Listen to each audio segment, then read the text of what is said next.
Tuning in.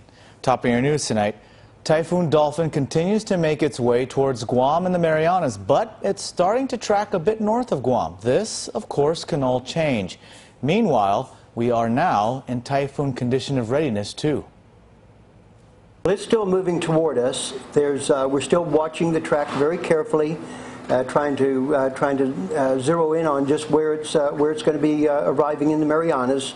We're fairly confident that it's going to be arriving in the Marianas by Friday afternoon, and with some rain and gusty winds starting before that. National Weather Service meteorologist Clint Simpson says the latest track has Typhoon Dolphin passing between Guam and Rota, somewhere in the Rota Channel. There has been a tendency for it to lift a little bit north with time, and so the next 12 to 24 hours are going to be critical for just figuring out exactly where it's going to go through the Marianas. However, Simpson points out that earlier in the week it was tracking well south of Guam. Then, a couple days later, it was directly over the southern tip of Guam.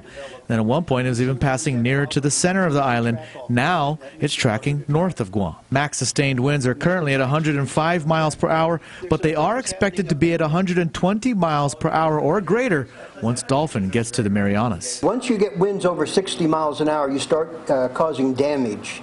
Roofs start getting blown away, and there's severe damage to trees and power lines and other structures. So anytime the winds are over 60 miles an hour, you're going to have some damage. And when they get up around 100 miles an hour, there's going to be severe damage. If it continues on this track and goes between Guam and Rota, Guam will get mostly tropical storm strength winds, which will begin picking up tomorrow morning. We're looking at something like 4 o'clock in the afternoon is when the center of it would go by. But of course, much before then, the winds are going to be increasing, and rainfall will increase. Probably even during the morning hours, people should expect some gusty winds and some heavy rain even Friday morning. If Dolphin passes directly over Guam, we could get some typhoon strength winds as early as noon, with the strongest winds coming around the later afternoon to evening hours. For the very latest on Typhoon Dolphin, follow PNC on Twitter, Instagram, and Facebook. Log on to PacificNewsCenter.com.